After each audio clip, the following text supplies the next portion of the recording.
Welcome back. Nash Taters here. Today, we're going to be finishing off the last 2 out of 3 parts in the beginner guide series.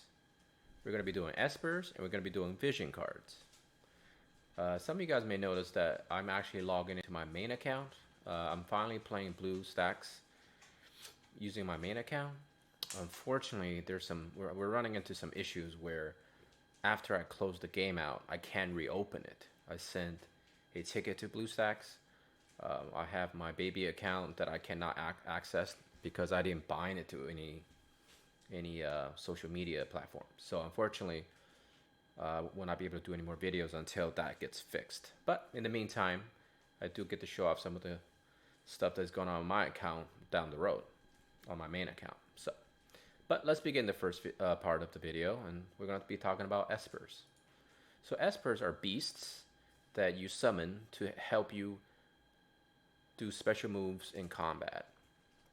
As you can see, each Esper has a corresponding element, and basically once you click on a portrait of one of these things, it shows you what they actually look like.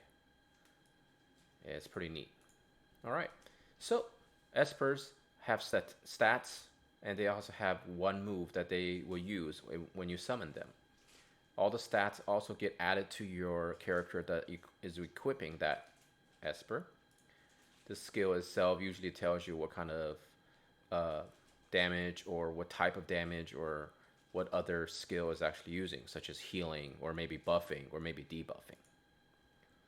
One of the unique things about Espers is that they also have their own little board.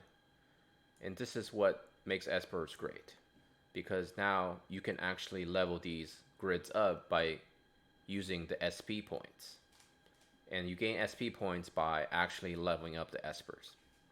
As you can see on this one, I decided to open up the slash attack up. And there's different things you could choose. Sometimes they're offensive and sometimes they're defensive.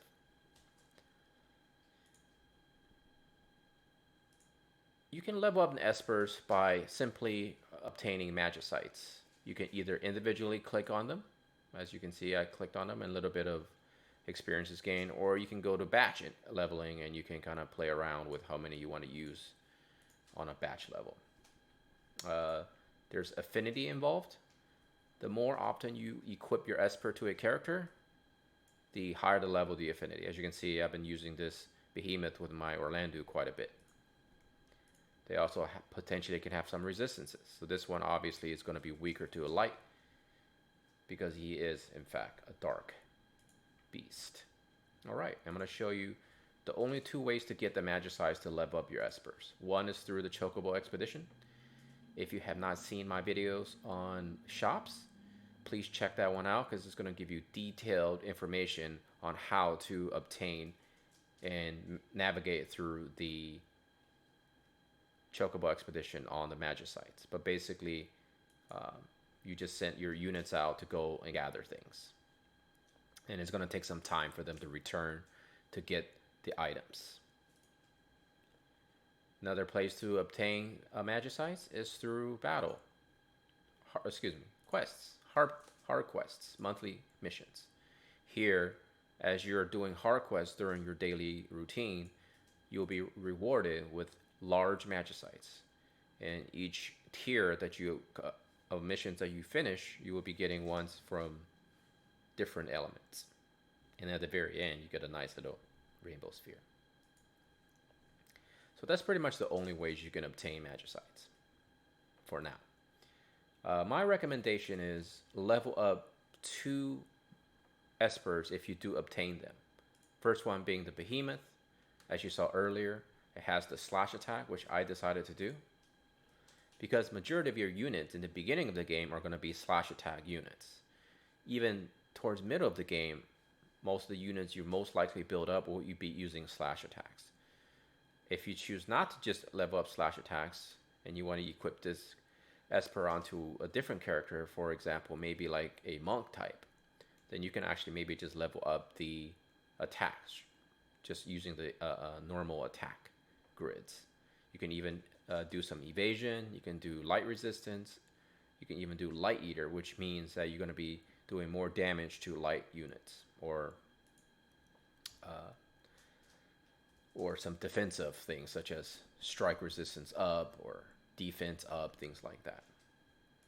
The reason I recommend the Behemoth is because he's not that hard to get. I believe he's a mega rare, and he will also allow you to farm different shards of units. And what I mean by that is when you're farming for the Magicize in the Chocobo Expedition, you have chance to obtain dark unit shards. And a lot of the dark units in this game are actually really good, really well designed, really well balanced. So in the beginning of the game, it's actually not a bad idea to try to get as many of those dark unit shards as possible, because over the long haul of the lifespan of this game, you're going to be probably building quite a good number of dark units. The next one I recommend obviously is the Iron Giant, because it's the light unit, and there's a lot of good light units in this game as well. Same concept here. You'll be getting some shards for light units, and on top of it, he also has pretty much the same setup, which slash attacks, evasion, and attack. Those ones, in my opinion, you should be working on those, because in the beginning of the game, it really helps you do a little bit more damage on most of your characters, and therefore they're going to help you progress a little bit faster. So if you got either one, I suggest working on one or the other. Don't try to spread out too much resources over all of them, because in the beginning of the Chocobo Expedition, you only have access to one expedition map. As you progress through your royalty level, which is the level that as you are leveling every day, or if you're actually spending money, then your royalty level actually go up. And based on the royalty level, you can actually open up new groups to send out units to gain more different Magicize. So therefore, you can get 2 different types. And the maximum you can get is 3 different types during the Chocobo Expedition. But the second map is opened up once you reach royalty level 6. And the third map is opened up when you reach royalty level 10. As a free-to-play player, that's going to take a very long time. So my suggestion is just work on pretty much one unit at a time. Just farm that every day repeatedly using the Chocobo Expedition. And then all the different Magicize you get from the monthly mission battle quests, then you can spread them out over to the ones that you are more likely to kind of use a little bit. But unfortunately, you will not be able to go as hard as the main one you should be working on. As you can see, the main one that I'm working on is my Behemoth. And the reason I'm saying main is because you have to awaken them. And the way it works is like this. Seems like the company Gummy and Square Enix really love to awaken everything in this game. If you haven't noticed, pretty much almost everything in this game, whether it's your units, your Espers, your equipment, your vision cards, everything wants to be awakened. I guess they were all sleeping. Alright, good joke there, I guess. Alright, so once you hit level 50 on your first awakening level, you will need to go obtain these awakening stones from the corresponding element. Here you can see it costs you 20 energy to enter, and you will try to obtain some of these stones. And then also you need to enter into the Beast Den Golem battle, which case you'll be fighting the beast directly. Once you kill that beast, you'll be able to obtain his actual awakening stone. And once you have all the required items, you'll be able to awaken it. Now, when you awaken it, it starts all over at level 1 again. So it's pretty tedious. And this game is all about testing your patience, right? So it's all about the long haul of the game. And so basically, after you awaken them, you will keep leveling them. And as you level them, of course, you're going to gain more SP, which will allow you to open up more of these little grids. The great thing about these grids is you can actually reset them. Unfortunately, you will have to start spending gems after the initial time you reset. This, in my opinion, hasn't really been used too much, at least in this stage of the lifespan of the game. But I'm sure later down the road, when you're encountering something really hard and you really want to say have earth resistance, like because maybe the Ray boss or something is earth based, so you want to have more earth resistance added to the character you want to equip this Esper on, then I would suggest maybe, spending your points on here after you reset the board. Because in the beginning of the game, maybe you want to use it on defense or more of an offensive type of usage on your grids to help you level faster. But later on, you're going to need to access to the more of the defensive grids to use on your characters to combat the harder content of the game. Now, you might want to know, how do you actually obtain espers? When you summon, there is no such thing as actual espers to summon. The way it actually works is you need to go to vision cards. And the very first time you summon the Esper vision card, meaning it's an actual card. And the card itself is actually just a card that contains its own things. And when you get that copy that states the actual name of the Esper, then at that time you will be receiving on your account, unlocking that Esper. Much like how the way you unlock characters when you summon the very first copy. Obviously, the difference is you get both the Esper and you get the card.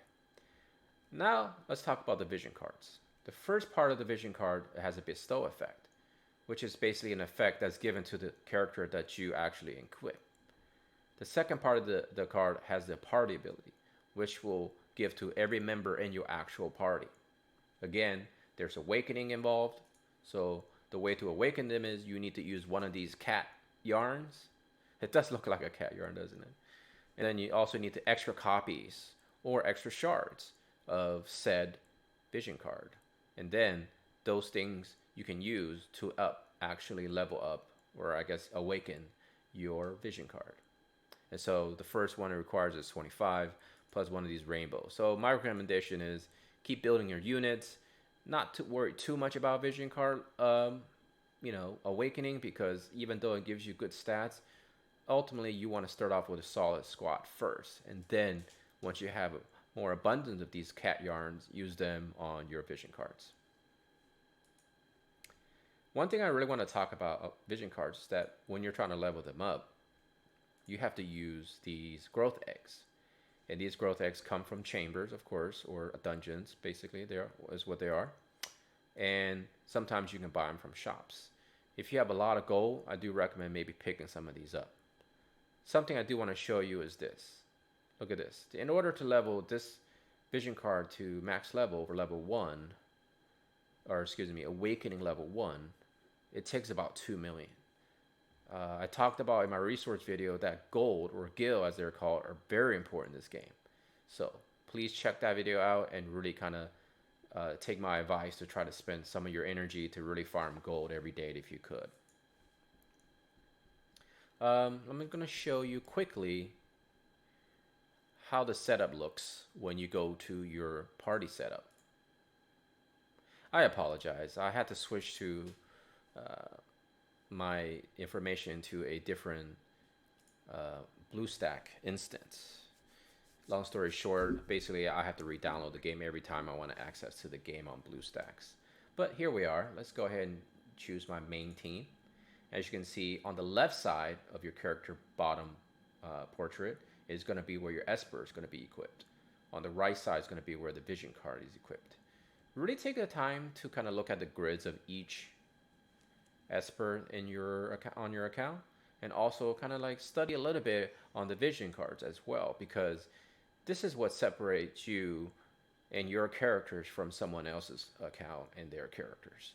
As I mentioned before, when you ultimately level up a character all the way to level 99 and you max all their jobs, the stats are all going to be the same across all accounts in the entire world.